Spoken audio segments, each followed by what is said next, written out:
Benita, I want you to say why you wanted to rear me as a black person and not a biracial person. The world sees my family as black. The world sees all interracial people as black. In order for you to survive with credibility and expertise, you need to understand that the world sees you as black, so you must get used to that definition because it's going to be carried with you wherever you go. When people see other people, the first thing they see is color.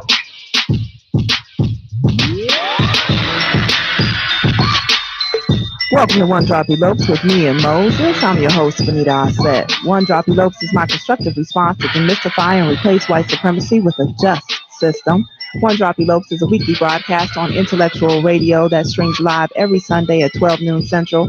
For unaware listeners, One Drop Elopes is not just an entertainment that on every show educates and equips our people to utilize their gifts in a constructive manner.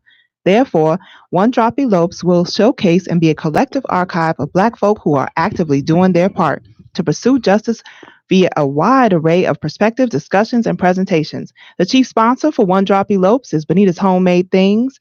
And email Benita at benitaosset@gmail.com to place an order or for more information.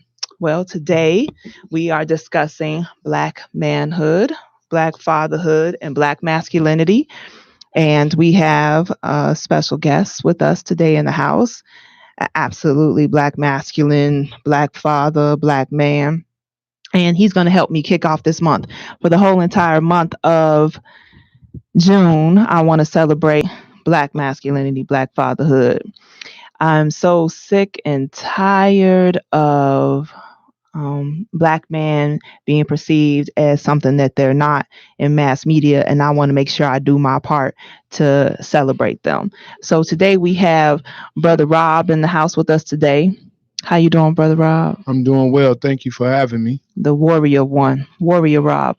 So why do you think I have asked you, or what is it about you that can help the people understand Black masculinity, or why would I invite you to come on my radio show to help me discuss Black masculinity? Well, I greatly appreciate the opportunity. I hope you had me come because you wanted me to come and you couldn't find nobody else to fill this slot, right? Nah. I'm greatly honored and humbled to be able to have this opportunity to talk about something that is extremely pertinent in today's society. Most assuredly for our people as a whole. What I try to portray as what a man is supposed to be from a masculinity aspect is that I've just a brief background. I'm an individual who is I'm the oldest male and the only male of three. I have two siblings. I was raised by a single mom. That in itself tells a great deal, right? Because I was raised around women. What I thought was what a little boy was supposed to do was to play sports, be rough, be tough, not to cry, not to let anybody, what we would say, punk you or misuse you or mistreat you. And a great deal of those things of what masculinity was, what I thought it was a great deal of that was just the opposite, right? But not having a real intricate, immediate masculine presence in my life on a daily basis, on the interacting daily basis, all day, every day, especially going home too, right? Because most of the time that you spend during the learning process of coming up is at home. And so most of the things that, and I learned as an early age, very early that some of the behaviorisms that I displayed, I soon learned were not masculine, right? Because I had friends and peers who had fathers in the home or had other brothers in the home, right? And their reactions to the same situations were different than my reaction. And so I learned early on, like being around a bunch of women had its place, but it put me at a disadvantage in a lot of areas. Why is that? Because I reacted in a way that wasn't beneficial. And it goes a lot deeper, right? I'll have to go into so many different aspects of why, especially black women, why they do what they do, how they do, right? So not to go so deep into that though, but I said it's a disadvantage is because basically I would react the way my mama would react. I would react the way probably my sisters would react. Because that's what you were around. Pretty much. That was the norm for me. So it's really important for our children, our male children, to be around other men. Most assuredly. Most assuredly. And let me the right kind of men. Males, because they make this distinction. There's a difference between a male and a man, and I get it, right? So we'll just, just for the sake of conversation and keeping it simple, right? We'll just say that there needs to be a certain type of presence of male around our children. You know what I mean? Male and female, right? So it will be able to give the overall consensus of how to incorporate the world and how you fit in that incorporating of the world. I hope I'm making sense in saying that. Of course. Yeah. Okay. So now we know who you are, the kind of man that you are. You're the kind of man that feels it's very important to have respectfulness and a certain type of discipline about yourself, even though you were reared by a single mother and mostly having, and you're the only boy in the family, the only male. Yeah. So how did you become such a disciplined warrior male if you didn't have the other men in your life? Well, first off, let's backtrack some, right? Disciplined male being attributed to me, I greatly appreciate that description, right? But it ain't all like that though. You know what I mean? This is by trial and error. And I'm the oldest son of a single mother who is now a Chicago public school teacher, right? So you've evolved into that way. Most assuredly. I got 13 years invested in Illinois corrections, not all at one time. I've been down 6 different times. I have a completion or a total of 13 felony convictions in my background. I'm an ex gang member, and some other behaviors that I am not extremely proud of. So with all that being said, I'm in school now. I'm pursuing a bachelor's degree in social work, right? I got my associate's degree, but I have to say that I got my associate's degree. I'm 48 now. I did that when I was 45 or 46. So, it may seem well now, and I don't want to discredit myself, but I have to keep it 100 with myself too. This is some things that was told to me to be done when I was 20. And so because of not being disciplined, because of not having the proper masculinity attributes, right? I chose to navigate towards things that, in my mind, from what my peers said, was a man or being masculine. Being a black stone, that was being masculine. Selling drugs, that was being masculine. I never really physically did it, but mentally and emotionally standing on women, black women, most assuredly, that was being masculine, right? So basically, like, all the stuff that was a detriment to me being masculine was promoted by my peers as being masculine. Was it only promoted by your peers, or do you think it was also promoted by the mass media? Well, the mass media played a great deal in it as well, right? So it's a combination thereof. I won't say it's just one entity, right? There's a combination of a great deal of things that brought on the culmination of me behaving in certain ways that's taking that on as being masculine. So I won't just say it was just the media. I won't say it was just me being in a single parent home. I won't say it was just me being in the street, right? It's a combination of a lot of stuff. So when we say black masculinity, there's more than one definition to that. Is there more than one definition, or if it's just there is one true definition of it, and we have so many people mismanaging or misinterpreting, or how would you respond to that? That would be what you said, right? You have masculinity, black masculinity, as we're talking about in particular, right? So that's one term that segues in so many different interpretations, right? And depending on who you talk to will tell you what the interpretation is correct or not, right? And I've learned, I'm beginning to learn that you could probably take a little bit of each out of those different interpretations, and it'll be some correctness in it, right? One of the things that I have to do is I come up in a homophobic culture. So you say you have a black male who's a gay male, right? But he take care of his family. He dresses as a normal male, meaning that he don't wear skirts, he don't wear dresses and none of that thing like that. He doesn't walk with a certain feminine demeanor, right? You know what I mean? So is he not masculine?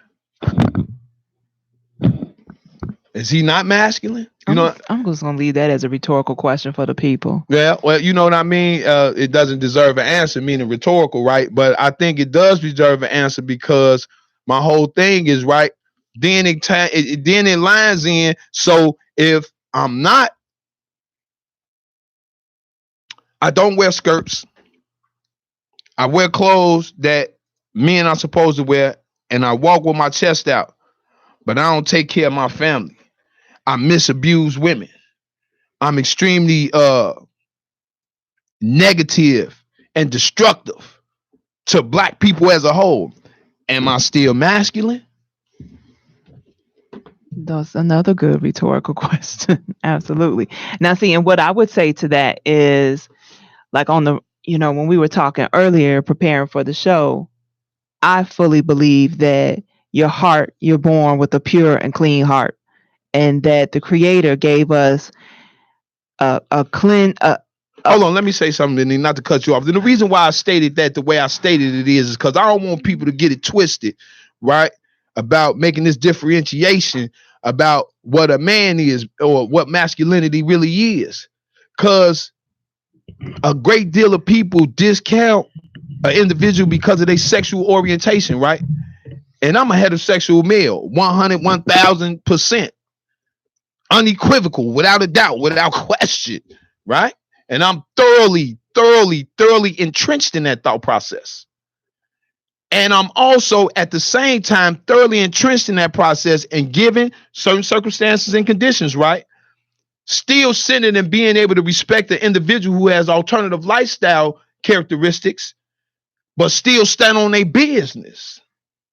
So I don't want to discount that person as not being a man when he doing as best he can from the knowledge that he has, from the understanding he had. Because one thing I've learned, because, and me coming up when we was shorties, we used to, people with black males of a homosexual orientation, we used to beat them up. As I got older and evolved, some of the being in the prison system, some of the most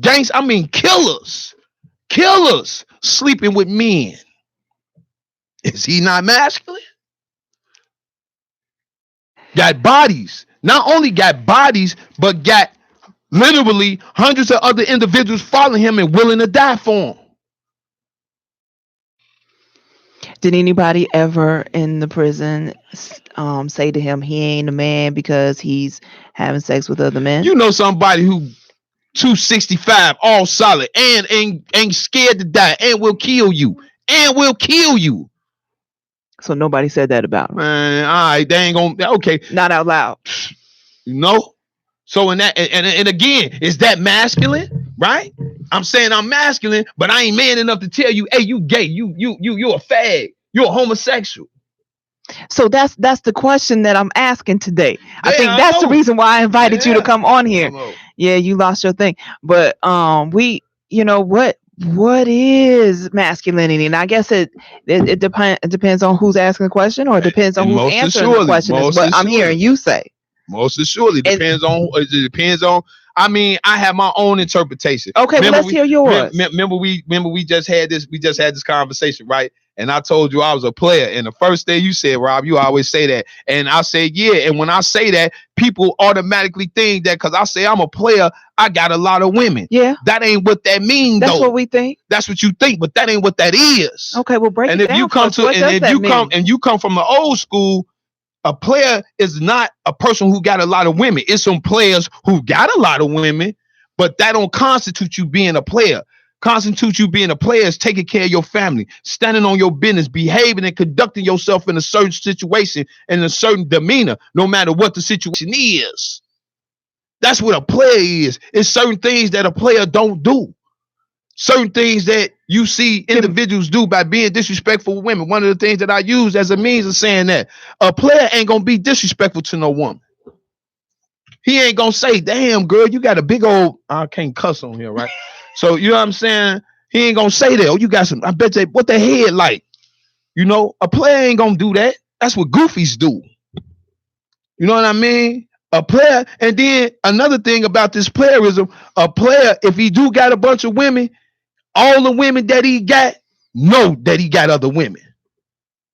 That's what a player gonna So do. what I'm hearing you say is that a player, or the way you use the word, the way your interpretation or definition of a player, and also your interpretation of a masculine person, is basically just a disciplined warrior, somebody who has the capacity to be honest, accountable, balanced with their emotions, and also is able to delay gratification.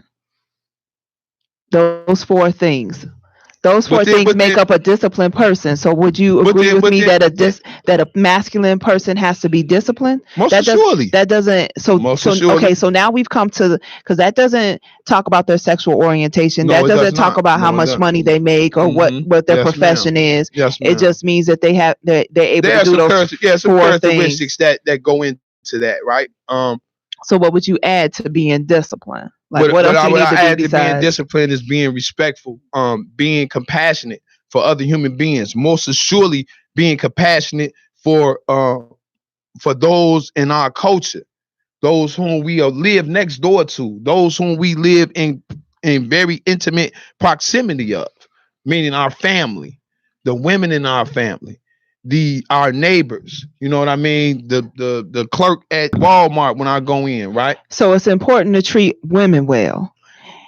For me, What else? if you showing masculinity, if you showing true masculinity, you got to be 100 respectful of women, black women in particular. You ain't no to me, you not masculine if you not respectful to black women, man. You ain't, because we come from black women. My mama is a black woman, and I ain't finna have no. I don't give no end, no. You know what I'm saying? And what you mean by disrespectful is like maybe calling her out her name, or asking her for, like, if she doesn't respond to you the way you expect her to respond to you, then you start calling her names or yelling at her or something like that. Something like that. If she walking to the door of an entrance and you damn near knock her down so you could go in first, or she open the door and you walk in before her. So that's like chivalry type stuff. You have to maintain. Yeah, those. you got to, most assuredly, you got to have that too. You got to have that. You know what I mean? Because again, it sets a precedence.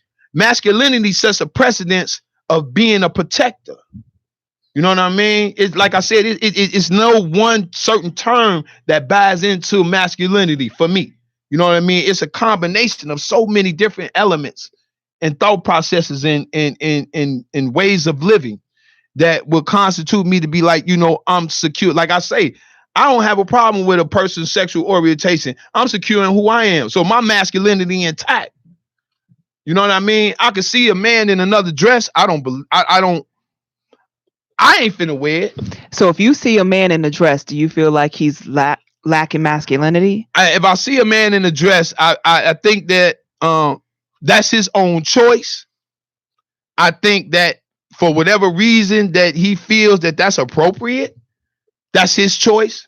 But me being centered in my masculinity, I don't got to down him in order to pump my masculinity up. Okay, well, I got a lot more questions for you, Rob. We're going to have to take a quick musical break. And when we come back, I'm going to ask you to fix your thing because I think you have it upside down. But when we come back, I'm going to ask you some more of those questions. We're going to go to a musical break, and the break is going to be we're going to talk about a song about power and control. These are some of the things that Rob has brought up. We're going to listen to the music, and we're going to holler back at y'all in like less than a few minutes. You are now listening to One Drop Elopes on Intellectual Radio with Moses and Benita Allset. Thank you for listening to One Drop Elopes on IntellectualRadio.com, hosted by me and my mom. One Drop Elopes is a constructive response to white supremacy, which is racism. We want to see everyone free. Everyone free. The tea sponsor for One Drop Elopes is Benita's Homemade Things, where you can get scrumptious cakes and delicious cookies and colorful hats and scarves. One Drop Elopes airs every Sunday at 12 noon Central. Call in at 708-223-8953. Now back to our show. BravoSkateBravo.com.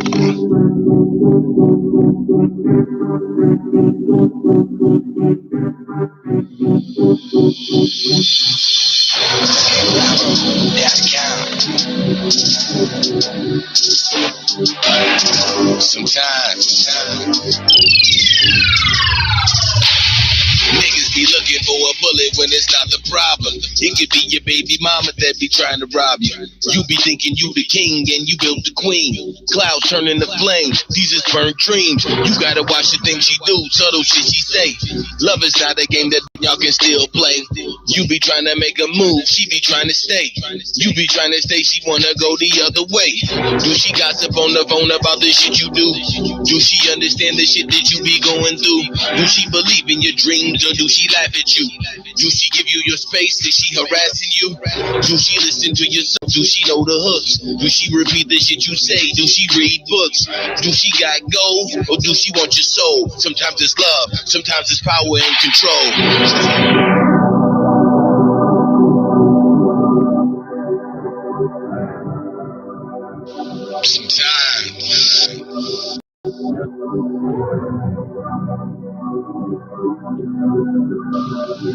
Sometimes it's love, sometimes it's power and control.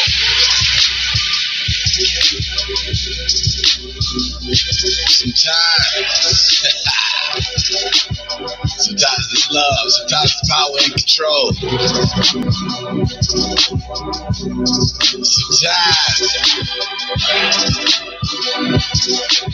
Sometimes it's love, sometimes it's power and control. She say I love you and you smile and say the same thing. But just because you say it, that don't mean the same thing. You can be in different cars in the same lane, do different styles, trying to play the same game. Do she understand why you fell in love with her? Do her friends be trying to hang out in the club with her? I want a woman I can feel like I'm on drugs with her. Start a family, spread the seed, mix the blood with her. Never settle for less, nigga pack a vest. I don't stress, I'm not easily impressed. You can have a lot of sex, but what's next? Nigga memorize the lit, this is Hood X. You ain't young forever, nigga, you better ball. You can have a lot of money and lose it all. You be looking for the thief, but it wasn't stole. Sometimes it's love, sometimes it's power and control.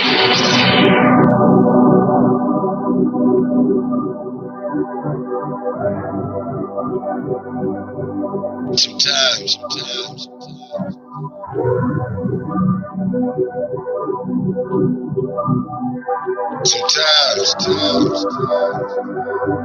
Sometimes it's love, sometimes it's power and control.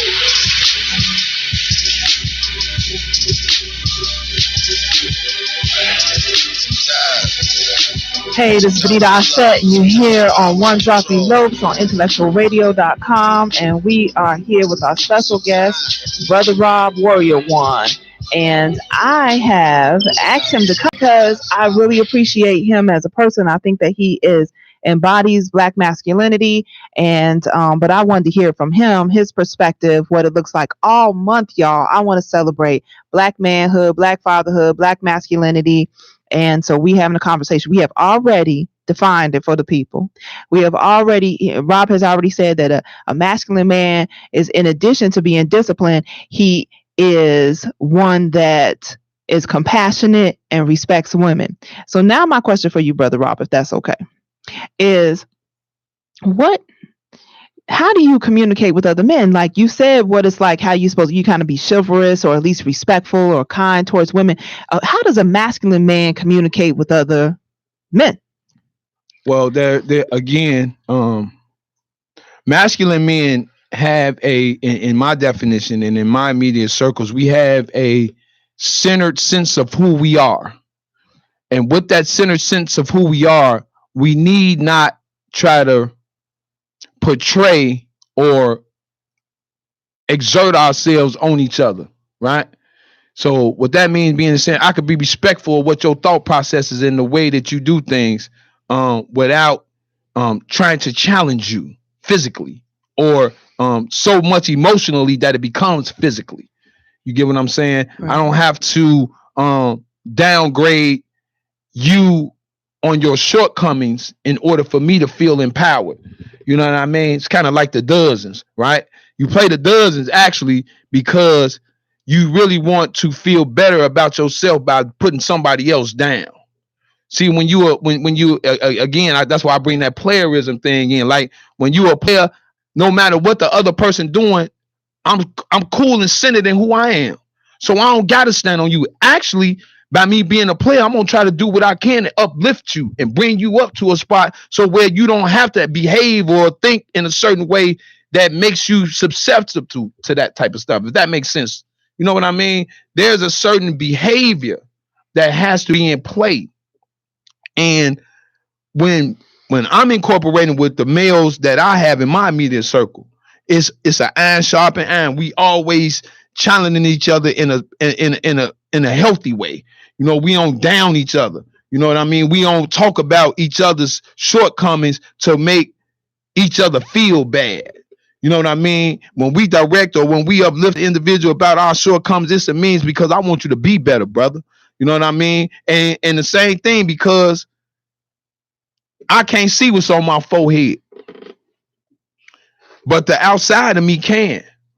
So my brother ain't gonna let me keep on walking around with a stick on my forehead. You know what I mean? Because he want me to be better. So he gonna, hey, Rob, I think, you know, and then that's even done in a respectful manner because you can't make nobody do nothing. You know what I mean? I have a hard time trying to make myself do things. Get up, brush my teeth, make my bed up, eat healthy, pay my bills. You know what I'm saying? It's a challenge just for Robert to be able to stand on Robert, let alone trying to stand on another male, which is also a means of individuals taking that as a sign of masculinity because you made another male do something or you got another male afraid of you or apprehensive of you for whatever reason. You take that as a meaning that you a man or you tough or that, you know what I mean? In actuality, that's really just the opposite. Because individuals who do that got so much low self-esteem that they trying to compensate it by standing on other people. You know what I mean? And that's being promoted in our society, most assuredly in Black society. That's why you got so much Black on Black crime. That's why you got a Black adolescent or a Black teenager or a Black young person so willing and so easily ready to do more harm to another person just like him because they both jockeying to assert themselves, right? And they don't see that helping themselves helps them achieve that masculinity feeling, that masculinity title that they so desperately want to obtain at the hands of even having to kill a person. Hold on, wait a second. You're saying that it's a badge of honor to kill somebody? No, to be labeled or called masculine. Yeah, most assuredly. Like if you're a man, you want other men to recognize you as masculine. You want other men to recognize you as masculine, but then therein lies the disconnect. Why am I trying to get you to recognize me as masculine? Yeah, like why don't you just accept that yourself? Like, for instance, I don't. Go ahead. As a woman, I consider myself to be feminine. Most of the question, yes. But when I'm with my sisters, I'm not trying to be more feminine than her or she more feminine than me. Like, when I'm with them and it's just us and there's no man to impress, I kick my shoes off, we relax, we chill, we have a good time together, I get it. Okay, so.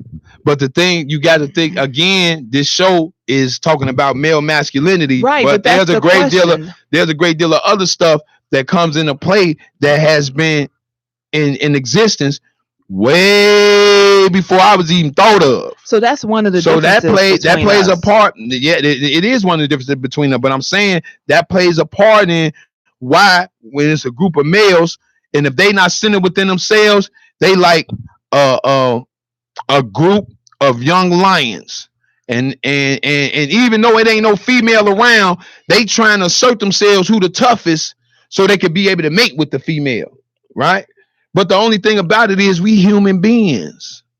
So if it's a group of with the proper information and the proper guidance and upbringing, they will be centered enough in themselves to know that they'll be able to attract that which they think, showing that they have masculinity. Because basically, when you want to be perceived a certain way, that's for one reason and one reason only, because you're trying to attract some attention from some other outside entity. If that makes sense. Because I'm only going to do things that's going to make me look a certain way. And I'm only trying to get that certain way recognition from outside of me if I'm not centered in who I am. So the way to get to the point where you are in a circle of men who sharpen iron, where you're iron sharpen iron type of men, what kind of that's an evolved state that you're at when you get to that point? Yeah, because you got to think you about weren't like that as a child. No, I'll say this: it wasn't iron sharpening iron. I think it was more like plastic. You feel me, G? Because you know what I'm saying? Because I'm around a bunch of other kids who came out of single parent homes for the most part, right? And each of us had certain situations in our home environments that were not conducive to masculinity from a positive perspective. So you think when we go outside, it's 13 of us, for instance. And it's 13 of us, 12, 11, 10, 9 years old, bouncing off each other, the thought process of what masculinity is. And nobody has ever taught us that. So we all coming together. But what we conceived in our own mind is to be in what we think masculinity is, whether we watched it on TV, whether we watched it from somebody else who was a man that was dealing with our mama, or something that we heard about somebody home that was a man that we looked up to, what people were saying, what he did or how he behaved. So we tried to incorporate that. You get what I'm saying? It's a bunch of theories on how to live as being masculine on a bunch of young people who ain't got no masculine person in their immediate vicinity on a consistent basis, trying to perpetuate what they think masculinity is. Okay, so do you think we've covered it? Do you think we have solidified a nice, good definition for our people for this month? Or do you think there's other things we need to add? Most assuredly, there's a great deal of other things that I think need to be added. One thing I'm centered in as being masculine is I'm centered in understanding that as a man, though, I don't know everything. You know what I mean? I don't got all the answers. You know what I mean? I'm humble enough and centered enough in my masculinity to say, you know what? There's some other things in life that I need to learn from other people. There's some other things in life that will be beneficial for me to become a better man centered in my masculinity if I'm humble enough to be able to take some ideas and suggestions and thought processes from other people, even if they ain't from another man. Because a great deal of what I learned about masculinity literally be told as I learned it from black women. It's just a different, it's an unfortunate paradox that black women, for the most part, cannot. Well, I ain't gonna say cannot. Let me take that back because let me just say this. I'm gonna use me in this example. You about to rattle some cages? Yeah, I'm already. You know what I'm saying? I'm just gonna say for Robert White. You know what I mean? Black women did all they could to give me what they had at the time that they gave it to me for me to be the best black man that I could be. There were some things that were missing that they didn't have that I needed personally, that Robert White needed. You know what I mean? I suffer from low self-esteem coming out the womb. So, and the reason why I can openly say that is because I'm centered in my masculinity now. I know me saying that I suffer from low self-esteem don't mean I'm less of a man. It means I'm less of a man if I'm not man enough to openly admit it. You know what I mean? So those things that hinder. Said, hold on, though, bro. You said that you suffer from that out the womb. Well, the reason why I say that is, as far as I can remember, I've always felt inadequate and not comfortable. Right? So I ain't gonna say from the womb, but from every sense that I can conceive what I think and how I feel, that's how I felt. If that makes sense to you, right? And so doing all my endeavors, playing sports, trying to be the best I could be at sports, learning how to fight, trying to be the best I could be at fighting, joining the gang, trying to be the best I could be at a game. Well, you did that really well. Well, yeah, I 14 times incarcerated. That means I was real stupid. Right. You know what I mean? But you did what they taught you to do, and you. Well, actually, I didn't do what they taught. What I did was what they mimicked. Because it's crazy. I was just having a conversation with another brother who was in a different gang, right? And we talked about that collectively. That all the policies and procedures that I learned my gang was built on, the foundation, don't none of it talk about what I was doing. Don't none of it talk about selling drugs. Don't none of it talk about using women. Don't none of it talk about tearing down your community. Don't none of it talk about none of that. You know, it actually is just the opposite. Oh, okay. Well, okay. Explain that a little bit more. Well, so the principles of being in the gang had nothing to do with doing bad things. No, hell no. But you did the bad things because the males whom I looked up to, that's what they did. Did it ever occur to you to go back to the principles of the gang and say, hey, the bylaws of our gang say, my masculinity wasn't strong enough to say that. Again, we just talked. Did any of the brothers say that? I would say this. The brothers would do. Ain't no other way to say this shit, man. It's total hypocrisy. I just got to keep it gangster, man. It's just total hypocrisy. What I learned, I ain't gonna talk about nobody. I'm just saying what I learned, what I was able to recite and internalize. If I'd have did what that said, I would have never been to the penitentiary. Boy, I'd probably been Barack Obama before Barack Obama. So it's actually a really good code to follow. If you actually, but the whole thing about it is to follow the code would be contradictory to the way the individuals who put the code together behave. So would you say that while you were in the gang, you were not being masculine? No, I ain't finna say that. I'm gonna say that I wasn't being masculine in the way that I evolved to what I think masculinity is today. Okay.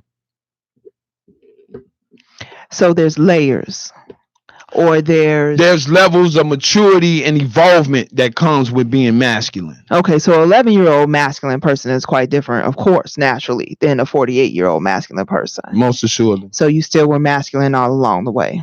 Well, I would say again that it's not like you were once feminine and then became masculine. Most assuredly I was masculine all the way. But again, though, with that masculinity comes to the point of interpretation. That interpretation differentiates depending on who you're around. Okay, I think let me give you an example of what's in my head. A long time ago, maybe about 25 years ago, before the father of my children and eventually became my husband and now my former. Anyway, he said to me right before he was getting ready to go apply for a job, he said, Benita, I got to get a white shirt. I always wear white when I go apply for a job. And in addition to that, I have to get the gay face. That's what he said to me. That was his kind of funny he's real funny like that. Like he cracks jokes and things. But basically what he was saying is that I cannot have any hair on my face. Like I've got to shave the hair off my face because if I come in with a very, very masculine look, and when he was saying the gay face, what he was actually saying was non-threatening, a more feminine look or a non-masculine look in order to get the job. And that's what I don't want for our brothers anymore. I want our brothers to be free. I kind of see masculinity as, being who you who you are and not Well, having to change. Like, he liked having hair on his face, but he had to take that off because he knew he wouldn't get the job with it. Okay, well, I mean, you see, and again, having these conversations, right? There's no clear cut answers to it, because you're gonna get different perspectives from different orientations of people when you propose this question. Now, even though it was 20 some years ago, right? I still see men in the same predicament. You know, like working where I work at, very rarely do I see a man who's got a lot of hair on his face or has a masculine walk or has, well, what I would perceive it. So now that we're talking about the fact that masculinity is a perspective thing. Most So now assuredly. what I would perceive as, say, more masculine walk or more masculine look or hair on the face, I don't see that as much at my job. Well, you got to look at it from an aspect of just flip it around. Those who hiring people Maybe are threatened by that. have a misconception, just like you got a misconception. You got a misconception that if a person don't got hair on his face, then he ain't masculine for the most part. No, that's not. But hold on. But I'm just saying though, you kind of like went there though. You saying that your baby did that your son's father, your children's dad, Thank you. shaved his face to make it perceive that he's less threatening, right? There's a great deal, and I said that's all in perception, because there are a great deal of serial killers, white and black. A lot of them black. A lot of them rapists. A lot of them who are a lot. But I will just talk for our culture. I don't think that the perception of physicality really directly constitute what the culture and character of that person is. And you're absolutely 100% right there. You cannot define masculinity based on how you wear your clothes or how you wear your hair. It would be the same as if I say, well, she's not a woman or she's not feminine because she wears braids instead of her wearing her hair, slick back or something like that. That's absolutely wrong. And if I definitely don't want to give that impression. What I'm trying to say but that's the society that we live in. Right. That's the reasoning. That's what I'm saying. That's the reasoning behind the reason why your children's father cut his facial hair. Because he knows. But that's the reason why you just said in the same token too, while you think that in your perception that some of the people whom you personally work around with who don't have certain features are not as masculine as you think they should be. No, you just stated that, right? What I'm saying is that what I'm trying to say right now, Rob, is that life hasn't evolved that much. That in order for a brother to get a job, he's got to do the same thing that my former husband did 20-some years ago, 25 years ago. Well, I think it depends on where you working at. Like if you working in Kentucky Fried Chicken, then yeah, man, I think you should cut the hair off because I don't want that in my mashed potatoes, G. You feel me? But if you working in a capacity in which you're a business person or a stock person or whatever the case may be, like I see a great deal of people. School system. In the school system, right? You have to think, right? Depending on what demographics and culture settings that you're working in, there has to be some variations in appropriateness, right? I think it's inappropriate for you to be making my mashed potatoes and you got dreads and a beard longer than mine and you don't got no hair in that, and you know what I'm saying? Gee, I don't want you cooking my food. Not saying that you're not an excellent cook. I just don't want your DNA in my food, right? So I'm saying that in the same token that you have to make you can't just come people be talking about come as you are. Well, you can't come to my work of business as you are. You can't come sagging. If you working for me and I got my business, I don't want you sagging. So you can't come as you are. You have to make some adjustments, right? I'm not saying because you pull your pants up, does that make you less masculine? Does that change who you are as a person because you pulled your pants up? Does that change who you are because you cut your facial hair? Does that change who you are because you let it grow? And see, the thing, this is what would always happen to him. He would end up losing the job because his masculine ways would come through, and he would stand up for somebody because he would end up standing up for somebody and end up losing the job. My whole purpose is what you, and then when you say when you standing up for somebody, what do you mean when you stand up for somebody? Are you standing up for somebody whom you see are being accosted in the workplace and it's not appropriate, and you go through the proper chain of command and the proper processes in order to get that addressed? Or you talking about, hey man, look, Joe, don't be talking to dude like that. Yeah, get your ass out of here. You ain't finna come in here and do this. We paying him, not you. So yeah, he gonna get fired if he behaving in that manner. And so, and again, yeah, you being masculine, but you're also being threatening. So I'm masculine every day, right? I deal with a population what we call shooters, high risk youth, right? And so there's a great deal of places that I go, right, where I have to assert myself as being masculine, because a great deal of individuals who deal with that population from a policy and procedure aspect don't come from our demographics. You know what I mean? I'm going to school to become a social worker, but those who write social work policy 9 times out of 10 don't come from the populations whom the policy is written for, right? So that means I got to cut my facial hair in order to sit down at the table? You may have to. No, that ain't going to happen. But what will happen is I'll adjust my behavior and I'll make sure that it's appropriate enough to where it's going to be able to be not ostracized for me being at the table. You may have to, and see, the thing is, that's the whole reason that I wanted to set, to just have these discussions this month. I don't want you to ever be in a position where you have to make that choice. And sisters for years have had to make that choice. We have said, like, for years we always had the interview hair. You pull your stuff back and you slick it back when you're going on the interview. And so that's not unusual for a sister or a brother, a black person African person to make those choices when they're getting ready to go on an interview. But what I would like to see is that we as black folk and people of color across the diaspora no longer have to make such choices. You shouldn't only be invited to the table after you cut your hair. Because I got a story of another brother. I'm a social worker. I'm interviewing him, and he said that he had hair down to his elbow, super long, beautiful hair, and he liked having his hair like that. And he walked around with his hair. He said he always got pulled over by the police, and all he would do was he still carried the same behavior, but they would be like, "You on the wall, you on the wall." Go to apply for jobs, he couldn't get it. As soon as he cut his hair, he went and applied for the exact same job. He's still walking in the same way. He hasn't changed his walk. He hasn't changed his behavior. Only thing he changed was his hair. Now he get the job. Now when the police see him walking, they be like, "You keep it moving."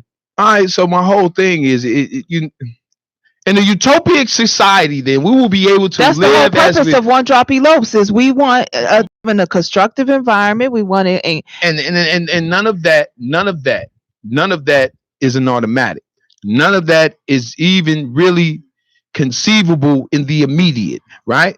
And so to think about where we came from as slaves to where we are right now, where you got this clown in the White House being able to say just about anything he wants, he ignorant as hell, and so much as that he overtly he under the Bill Connor Act as president. He basically saying everything but nigga, right? But with that being said, though, right? is he masculine? He a clown, G. He a clown. He's a clown. And you know what? I ain't saying he a clown just because of what he do. He not masculine because he talk about people who are defenseless. He talk about people who can't defend themselves. And then when somebody talk about him, he start crying like a little kid. Why y'all talking about me? That ain't masculine. You know what I mean? Like if he was gangster with it, like, I don't know, like a Bull Connor, I guess that would be masculine. He'd be a coward at the same time, though, but that ain't mean he ain't masculine. He's just a coward. He just hid behind the fact that they had numbers and control at the time. You know what I mean? So, again, there's no absolutes in this conversation. I don't think. You know what I mean? There's a little bit of something of everything that goes into play, right? So, what I will say is that I'm totally, today is dreads. Back when I was coming up, it was braids. Right. And before then, it was the different kind of hairstyles that we had. Afros, high top fades. You know what I mean? Not so much as not having a high top fade, but having a low cut with the half moon in our heads. Right. We were considered, you know what I mean, threatening in. So society is always going to be able to put a perception on us as black people, black men most assuredly. Right. But it's the reasoning for that, though. It ain't because they scared. They doing that because they don't want to have us in these circles where we can really make change and get some of that bread. That's what that is. So all that really is game about them feeling threatening. Yeah, but it ain't game. They feel threatening, but not by the way that they trying to promote that they feel threatened. It ain't so much as from a volatile or a violent perspective. They just don't want us at the table because they know. It's just their tactic. And so because that's being their tactic, I don't want individuals who are listening to take into account that they have to alter themselves for the most part in order to be accepted. And then again, like you got some brothers who went for jobs and they had braids and they had dreads and they ain't getting no job. So you know what they did? They created their jobs. So now you get to rock your shit. Excuse me. You get to rock it the way you want to. And then at the same time, you're being prosperous and successful. Business, right. You get what I'm saying? Now, I'm saying that with today's day and age, that a great deal of leeway has been given. Like, you know, people have been able to go to work with tattoos. You know what I mean? Depending on where you work at. You know what I mean? You can have these, you know, you got a lot of Europeans, man. It looked like a dog who got mange or the tattis, but, you know, they wearing dreads, where it's all plaited and, you know what I'm saying, looking crazy. But I'm saying all that to say that there is going to be a constant and consistent fighting of systems for us as a whole. And so I have no doubt in my mind that I can't change the world. I know that. But that does not negate the fact that I have an inner responsibility from my spiritual background and from my mama, my stepmama, and my uncles and my grandma and people, my dad, who raised me and instilled in me certain values that I got to continue to try to change the world. Even though I know I can't do it. I can't stop the leak, but I can't remove my hand and just let the water just rush in on me. I still got to stand fast. I still got to continue to try. And the reason why I'm doing that is because there are a great deal of people that's coming behind me.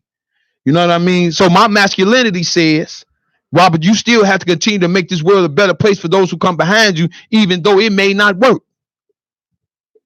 Because the coward way would be, well, you know, just let it be, you know, man, let me just do me and, you know, go on about my business. You know what I mean? But I don't think the creator of my understanding created me to be about my business. I don't think the creator of my understanding created any other human being to be about their own business. I think he created all of us to be inclusive, to help each other become better. On that note, I want a quick break. We don't have much time left, so we're not going to listen to our next song. I was going to play Laura D. Edwards' Average Brother. I'll play it for you all next time. All the music that I play here, you can find it on SoundCloud. Brother Earl, can you do a quick sweep for us, and then we're going to come back, and I'm going to sum it up. We only got about 5 minutes. That's fine. You are now listening to One Drop Elopes on Intellectual Radio with Moses. Thank you for listening to One Drop Elopes on IntellectualRadio.com. Hosted by me, Benita Asset. One Drop Elopes is a constructive response to white supremacy, which is racism. We want to see everyone free.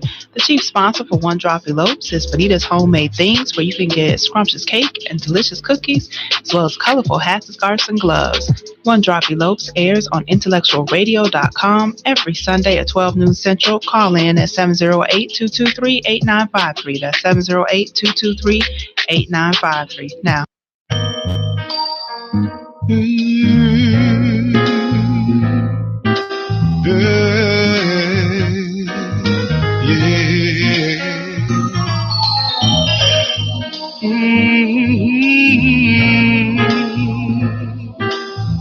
Oh yeah.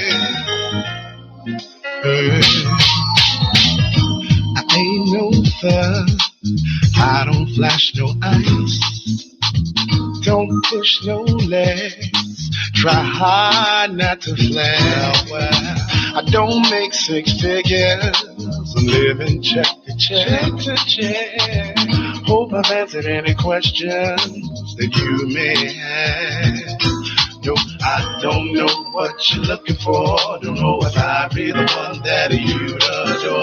No, I'm not a fly guy, maybe not a perfect guy, but I can say at least I'm a real guy. So I gave y'all a little taste of my brother Laurie D. Edwards. That's his song. No, Average Brother. And we don't have an average brother with us here today. But I'm going to be honest with y'all. I don't think I've seen an average brother on earth. I think all the black men, each and every one of you, just as specific and significant and different as our fingertips. You all just some wonderful people, and I celebrate you, especially Mr. Rob. Thank you so much, Warrior One, for coming on the show with me. Well, I want to say one thing. I want to give a special recognition to all black women. I want to thank you guys for being the cradle and the steadfast backbone of black people as a not just as a culture, but in existence as a people. I know from my own personal experience that had it not been for black women, I wouldn't be here, and a great deal of my peers and family members wouldn't be here because we was left with nothing but just left you guys to your own devices. You know what I mean? And if we're talking about masculinity, a shout out to all my brothers who out there doing differently than I did. I got one child, love little Rob, I love you, son, whom I spent more than almost half of his life in the penitentiary and in the streets. You know what I mean? Walking around like a peacock, like I was a male, and was just, I was not being what the creator, my understanding, created me to be. And these are some of the things that need to be openly expressed. Black men, if we want to talk about and promote how masculine we are, we need to take care of our families, take care of our women, take care of our children, be respectful to our women in front of our children. We have to stand up and stop promoting nonsense and trying to make it seem like it's gangster and it's cool. You know what I mean? Real men don't call women bees in front of their kids. Real men don't walk past they biological kids and take care of their girlfriend kids. Just some of the things that we do. You know what I mean? Real men don't go buy a pair of mics and knowing their kids got the same Air Force Ones on since the wintertime. There's a great deal of black men who seem that it's all right to sell loose squares as opposed to going to McDonald's and making $10 an hour. But these are some of the same brothers who was in the joint making 35 cents a day. All right, my brother. Very compassionate speech. And like you said, a person needs to be able to, in addition to being disciplined, compassionate, respectful towards women, being in circles where their iron sharpens iron, humble and ready to learn. A utopian society is maybe what we're talking about, but we still want to work towards that. Be courageous and allow your spirituality to include an active pursuit of fighting justice. You have been listening to Brother Rob, the Warrior One, Benita Offset on One Drop Elopes with me and Moses on Intellectual Radio. And this is my outro. Thanks everybody listening. Download the broadcast. Thanks, Earl. You just finished listening to One Drop Elopes on Intellectual Radio, hosted by my daughter, Benita Offset. Benita Offset is on Instagram, Morris, Twitter, YouTube, and Facebook. Email your thoughts, questions, concerns, or opinions to benitaoffset@gmail.com. Benita will be happy to respond. Join Benita every Sunday at 12 noon on IntellectualRadio.com.